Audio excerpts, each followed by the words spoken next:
আসসালামু আলাইকুম international news বাংলায় আপনাদের স্বাগতম। শুরুতে থাকছে শিরোনাম।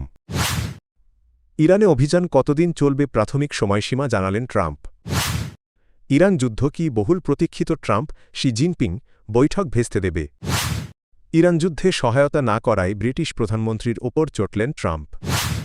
মার্কিন ইরান সংঘাত অব্যাহত থাকলে ভয়াবহ পরিণতি ডেকে আনবে এরদোগান। ইরানের যুদ্ধে ক্ষমতাধর দেশগুলোর কার কী অবস্থান। মার্কিন প্রেসিডেন্ট ডোনাল্ড ট্রাম্প জানিয়েছেন ইরানে চলমান সামরিক অভিযান প্রাথমিকভাবে 4 থেকে 5 সপ্তাহের মধ্যে শেষ করার পরিকল্পনা থাকলেও প্রয়োজন হলে তা আরও দীর্ঘ সময় ধরে চলতে পারে। সোমবার 2 মার্চ হোয়াইট হাউসে এক অনুষ্ঠানে ট্রাম্প বলেন, আমরা 4 থেকে 5 সপ্তাহের পরিকল্পনা করেছি, তবে আমাদের সক্ষমতা রয়েছে আরও দীর্ঘ সময় পর্যন্ত অভিযান চালানোর। প্রয়োজন হলে আমরা তা করব। তিনি দাবি করেন চলমান অভিযান নির্ধারিত সময়সূচির আগেই অগ্রসর হচ্ছে। প্রেসিডেন্ট ট্রাম্প বলেন ইরানের প্রচলিত ক্ষেপণাস্ত্র অবকাঠামো ধ্বংস করা জরুরি ছিল এবং এটিকে তিনি একটি ক্রমবর্ধমান হুমকি হিসেবে উল্লেখ করেন। ইরানের বিরুদ্ধে সামরিক অভিযান ঘিরে মার্কিন প্রেসিডেন্ট ডোনাল্ড ট্রাম্পের বহুল প্রতীক্ষিত চীন সফর অনিশ্চয়তার মুখে পড়েছে। সাউথ চায়না মর্নিং পোস্টের এক বিশ্লেষণে বলা হয়েছে, মধ্যপ্রাচ্যে উত্তেজনা বৃদ্ধির ফলে ট্রাম্পের সম্ভাব্য বেইজিং সফর ও চীনের প্রেসিডেন্ট শি জিনপিংয়ের সঙ্গে বৈঠকের কূটনৈতিক গুরুত্ব নতুন করে প্রশ্নের মুখে পড়েছে। বিশ্লেষণে উল্লেখ করা হয় এই সফরটি দুই পরাশক্তির মধ্যে চলমান বাণিজ্য ও প্রযুক্তিগত দ্বন্দ্ব প্রশমনের একটি সুযোগ হিসেবে বিবেচিত হচ্ছিল। তবে মধ্যপ্রাচ্যে সংঘাত শুরুর পর কূটনৈতিক অগ্রাধিকারে বড় পরিবর্তন এসেছে। এদিকে বেইজিং ইতোমধ্যে ইরানে হামলার তীব্র নিন্দা জানিয়েছে এবং যুক্তরাষ্ট্রকে কূটনৈতিক প্রক্রিয়া ব্যাহত করার জন্য দায়ী করেছে। বিশ্লেষকদের মতে মধ্যপ্রাচ্য চীনের জ্বালানি নিরাপত্তার জন্য অত্যন্ত গুরুত্বপূর্ণ। ফলে ইরানকে ঘিরে অস্থিতিশীলতা বেইজিংয়ের কৌশলগত স্বার্থের সঙ্গে সরাসরি যুক্ত। এই প্রেক্ষাপটে ট্রাম্প প্রশাসনের কঠোর অবস্থান ওয়াশিংটন বেইজিং সম্পর্কে নতুন আস্থা সংকট তৈরি করতে পারে। ব্রিটিশ প্রধানমন্ত্রী কিয়ার স্টারমারের সমালোচনা করেছেন মার্কিন প্রেসিডেন্ট ডোনাল্ড ট্রাম্প।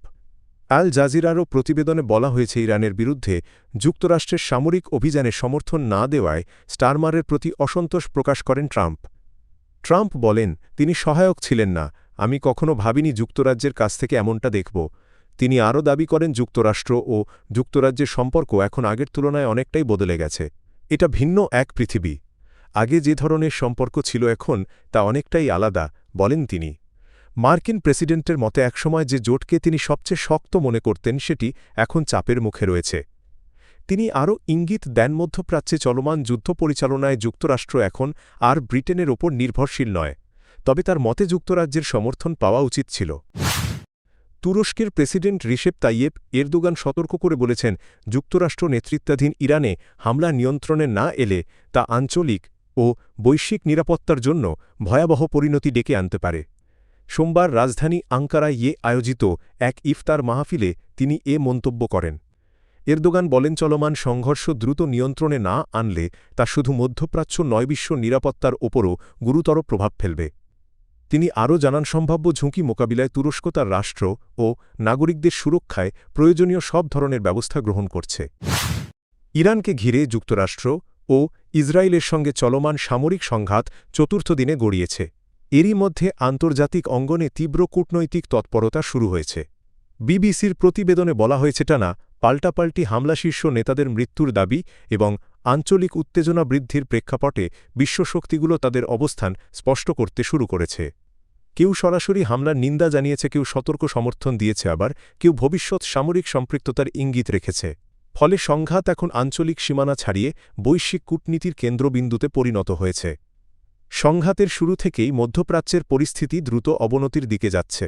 ইরানের রাষ্ট্রীয় ত্রাণ সংস্থা ইরানিয়ান রেড ক্রেসেন্ট সোসাইটির দাবি অনুযায়ী 3 দিনের হামলায় দেশটিতে 5 শতাধিক মানুষ নিহত হয়েছেন। অন্যদিকে যুক্তরাষ্ট্র জানিয়েছে অভিযানে তাদের 6 জন সেনা সদস্য নিহত হয়েছেন।